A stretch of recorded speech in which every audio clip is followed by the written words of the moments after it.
Hello friends, मैं हूं professor Dinesh Sharma. हम हमारी जर्नी स्टार्ट कर चुके हैं नया 12th स्टैंडर्ड इकोनॉमिक्स का सिलेबस पढ़ने की, राइट। तो इसमें नया चैप्टर है, चैप्टर नंबर 2 यूटिलिटी एनालिसिस। सो आज हम शुरुआत करने वाले हैं चैप्टर नंबर 2 यूटिलिटी एनालिसिस की शुरुआत। ये जो नया सिलेबस है my dear friends is applicable to students who are giving who will be giving their 12th standard examinations in next February or March 2021, right? So video शुरुआत करने से पहले मैं आपको समझा दूं कि मेरा पढ़ाने का तरीका कैसा है। अगर आप मेरे इन वीडियो से पढ़ना चाहते हो तो ज़रूरी ये होगा कि आपके पास टेक्स्ट बुक हार्ड कॉपी या सॉफ्ट कॉपी आपके सामने होने चाहिए। वो सामने रखकर आपको इन वीडियोस को देखना है ताकि आपको समझने में और भी आसानी हो, right. So without wasting any of the time, let's start our chapter, that is utility analysis, right? So starting with utility analysis, first see what is given in the introduction, right? Let's recall में क्या बताया गया है यहाँ पर। Want denotes a feeling of lack of satisfaction, right? हम कभी भी किसी भी चीज़ की ज़रूरत क्यों महसूस करते हैं, right? जब हम किसी भी चीज़ से सेटिस्फाइड नहीं होते या कोई चीज़ से हम सेटिस्फाइड नहीं होते, तब जाके हमें महसूस होता है कि हमें कोई चीज़ की ज़रूरत है या कोई चीज़ की वांट है, राइट। जो वांट्स है, wants are unlimited, no doubt. हर किसी की इच्छाएं, हर किसी की ज़रूरतें क्या है, अनलिमिटेड है। आपको देख लो, मुझे देख लो, आप में हर किसी की जो इच्छा है वो अनलिमिटेड है, right. They are recurring in nature. क्या इच्छाएं खाली एक बार लाइफ टाइम में आती है और फिर खत्म हो जाती है, बार बार आती रहती है? हर एक इच्छा बार बार आती रहती है। That is the wants are repetitive in nature. तो इसका मतलब क्या हुआ? Wants are recurring in nature. They differ with age, gender, seasons, habits and culture. But of course आपके दादाजी को रामायण देखना पसंद है, आपको नेहा कक्कड़ के और यो सिंह के गाने देखना पसंद है, राइट। सो पसंद अपनी अपनी, अंदाज अपना अपना, राइट। आपके पिताजी की जैसे ड्रेसिंग सेंस है, ड्रेसिंग स्टाइल है, उनको जैसे कपड़े पहनना पसंद है, आपको पसंद नहीं है, आप टी शर्ट्स टीज पहनने वाले हो, राइट। आपके पिताजी लेनिन के शर्ट्स पहनते हैं, right. Next, utility is the capacity of the commodity to satisfy the human wants. In other words, utility is the want satisfying power of the commodity. सबसे important, utility is nothing but the want satisfying power of a good. What is utility? Want satisfying power of a good. How do we explain this? Let's take an example. आपको भूख लगी है, भूख लगी तो आप किस चीज़ की मांग करते हो? खाने की। Yes or no? आपको भूख लगती है तो आप किस चीज़ की मांग करते हो? खाने की मांग करते हो। और खाना मिल जाए, खाना खा लो तो उसके बाद क्या होता है? आपकी जो भूख है वो सेटिस्फाई हो जाती है। So can I say food has utility of fulfilling hunger, or food has utility of satisfying a want, that is a hunger? Yes or no? Right? So utility is nothing but the want satisfying power of a commodity. So let's start with the introduction of this particular chapter. What is given in the introduction? First I'll read out the introduction paragraph, then I'll try to explain you it in simple language, right? You have already been introduced to the concept of utility in class 11. This unit gives a detailed explanation of the consumer behavior as to how does a consumer behaves in a market. हमारे unlimited wants है, क्या हमारे पास resources unlimited है? क्या हमारे पास unlimited पैसा है? नहीं भाई, किसी के पास भी अनलिमिटेड पैसे की कोई भी गुंजाइश नहीं है। हर किसी के पास लिमिटेड पैसा है, यानी लिमिटेड रिसोर्सेज है। तो इन लिमिटेड पैसों में से ही हमें हमारे अनगिनत जरूरतों को पूरा करना पड़ता है, राइट। वो कैसे हम जरूरतें पूरी करते हैं? अपने अपने डिसाइडिंग के हिसाब से हम रैंक करते हैं, हम तय करते हैं कि हमें क्या लेना है, क्या करना है, नहीं करना है। सो ये जो बिहेवियर है जिससे हम डिसाइड करते हैं कि हमारे अनगिनत इच्छाओं को हमारे लिमिटेड रिसोर्स से कैसे पूरे करेंगे, इस बिहेवियर को ही हमें यहाँ समझना है, जो है हमारा यूटिलिटी एनालिसिस, और you can say the consumer behaviour. Practice, every individual tries to satisfy his wants with available resources. It is true that all human wants cannot be satisfied fully at a specific time. Utility analysis explains a consumer's behavior in relation to maximization of satisfaction. So let's try to understand what is given in the introduction chapter. Have a look here. मैं एक example बताता हूँ, right? Let's say ये हमारा चिंटू है, right? कौन है भाई ये? चिंटू। बाजीराव की तलवार पर और सर के ड्राइंग पे संदेह नहीं करते, राइट। जिन जिन लोगों को जानकारी नहीं है मैं बता दूं कि मुझे पद्मश्री मिला है ड्राइंग में। सो ये हमारा प्यारा चिंटू है, राइट। वन साइड कट है भाई इसका। तो ये चिंटू का आज हैप्पी बर्थडे है, right. So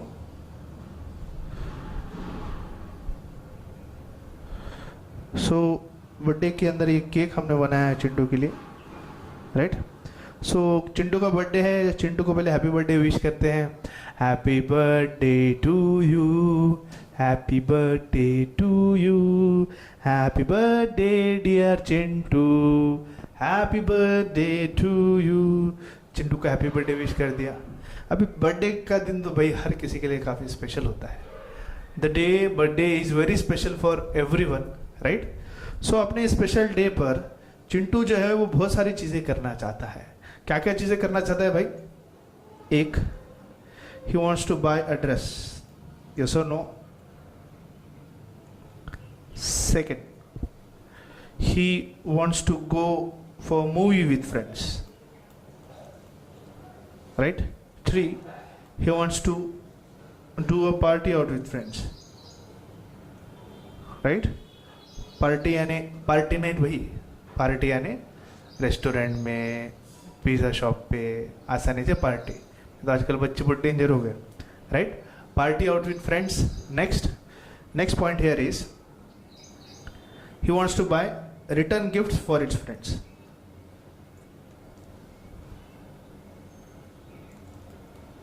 So these are the four things which Chintu wants to do on his birthday, right? So Chintu जो है वो ये चार चीज़ें अपने बर्थडे पे करना चाहता है, yes or no, right? लेकिन हर ये चीज़ करने के लिए उसे 1000 रुपये की ज़रूरत होगी। चाहे फिर मूवी जाना हो, खुद के लिए ड्रेस खरीदना हो, या दोस्तों के लिए रिटर्न गिफ्ट लेना हो, या फिर दोस्तों के साथ बाहर जाकर पार्टी करना हो। तो पूरा बजट जो है चिंटू का, जो उसने सोचा है अपने बर्थडे पे करना है, उसका बजट है 4000 रुपीज़।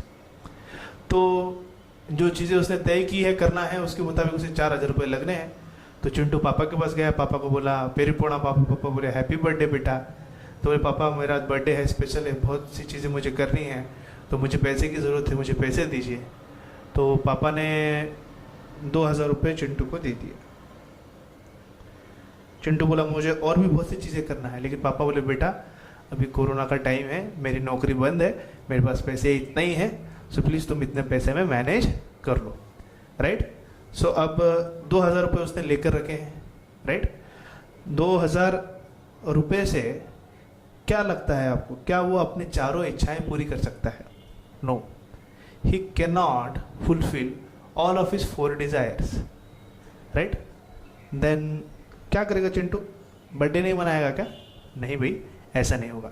चिंटू बर्थडे बनाएगा, लेकिन जो 4 चीज़ें करनी है उसमें से वो चॉइस करेगा। लेट्स से वो चॉइस करता है, he wants to buy a dress for himself and wants to party out with friends, and he has rejected the other 2 options of going to a movie and buying the return gift for friends, right. So has made a choice to satisfy his 2 wants for rupees 2000 out of the limited resources. So ये जो सारी इच्छाएं हैं, these are nothing but your unlimited wants. Yes or no? These are your unlimited wants. And this 2000 rupees given to Chintu is the limited resources he is having. So Chintu is behaving in such a manner where he is utilizing his limited resources to satisfy his unlimited wants. This kind of behavior is what to be studied in the particular chapter of utility analysis. I hope the introduction is very much clear. देखो, fundamental principle economics का क्या कहता है कि human wants are unlimited and the means to satisfy them are limited. उसी के basis पे ये पूरा चैप्टर रिवॉल्व करता है कि किस तरह से कंज्यूमर डिसाइड करता है कि कौन सी चीज़ लेना है, कौन सी चीज़ें नहीं लेना है, ये डिसीजन किस तरह से लेता है, और ये डिसीजन लेने में किस तरह से यूटिलिटी एनालिसिस उसे हेल्प करती है, ये हमें इस चैप्टर में समझने की कोशिश करना है, right. I hope the introduction is clear. So let's go ahead with the next heading, that is features of utility. Features of utility, what is the first point? Relative concept, features characteristics दोनों का मतलब एक ही है, right. First point is relative concept. So first I will read out then I will explain. मैं बार बार वही बता रहा हूँ, हमारा टीचिंग का पैटर्न ऐसा है कि पहले हम टेक्स्ट पढ़ेंगे, फिर उसके बाद उसके बेसिस पर कुछ एग्जाम्पल समझने की कोशिश करेंगे, right. First is relative concept. Utility is related to time and place. It varies from time and place to place. For example, woolen clothes have a greater utility in the winter. Sand has a greater utility at the construction site than at a seashore. Right? So the first point is relative concept. Right? समझने की कोशिश करते हैं. Relative concept यानी utility differs from time and place. Time and place. Right? Time और place की जब हम बात करेंगे, सबसे पहले बात करते हैं टाइम की. आप आइसक्रीम खाना कब पसंद करोगे ज़्यादा, समर में या विंटर में? बट ऑफ कोर्स आइसक्रीम खाना ज़्यादा पसंद करोगे समर में. वो बात अलग है, आजकल हम 12 महीने आइसक्रीम खाते हैं, लेकिन नॉर्मली बता रहे हैं हम. नॉर्मली हम ज़्यादा कंज्यूम कब करना चाहते हैं? समर में, राइट. और टी या कॉफ़ी, हॉट टी और coffee in winter, right. Woollen clothes in winter, raincoat in rainy season. Yes or no? Right? So these are the examples of how we use the different goods in the different timing. We use raincoat in the rainy season, we use woolen clothes in the winter season, we use tea in the winter, and we use ice cream in the summer, right? So these are the different example how utility differs on the basis of time. Now let's see how utility differs on the basis of place, right? हमारे महाराष्ट्र में ज़्यादा क्या खाते हैं हम नाश्ते में? पोहा खाते हैं. Yes or no? Poha has maximum utility in breakfast in Maharashtra. Whereas in South, idli has more utility. And when you go to North, let's say Northeast, वहाँ पर नाश्ते में भी मोमो खाना पसंद करते हैं, right? So utility differs from place to place. जगह बदलती है, यूटिलिटी बदल जाती है. जैसे कि नॉर्थ में, जहाँ पर लेट से कश्मीर में, मनाली में और जगहों पे 12 मंथ्स अ ईयर आपको वुलन क्लोथ्स की ज़रूरत है, कि वहाँ पे ठंड उतनी होती है 12 महीने.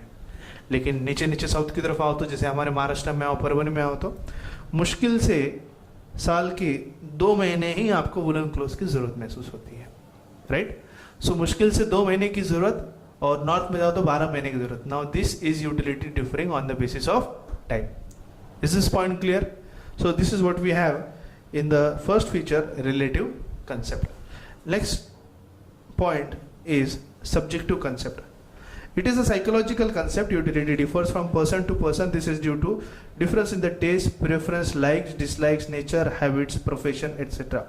For example, stethoscope has utility to a doctor but not a layman, right? Now, in the subjective concept, what do we mean in the subjective concept? In the subjective concept, we mean that utility differs from a person to person. व्यक्ति बदला तो utility बदल जाती है. आ जाओ, example की तरफ आ जाओ. Let's say ये 2 व्यक्ति हैं, right? ये है सोनू, ये है मोनू. सोनू है वेजिटेरियन और मोनू है नॉन वेजिटेरियन, राइट. सो जो वेजिटेरियन है, क्या उसे नॉनवेज फूड से कोई भी यूटिलिटी होगी? नहीं. और क्या जो नॉन वेजिटेरियन है, जो वेज फूड खाना पसंद नहीं करता, क्या उसके लिए वेजिटेरियन फूड से कुछ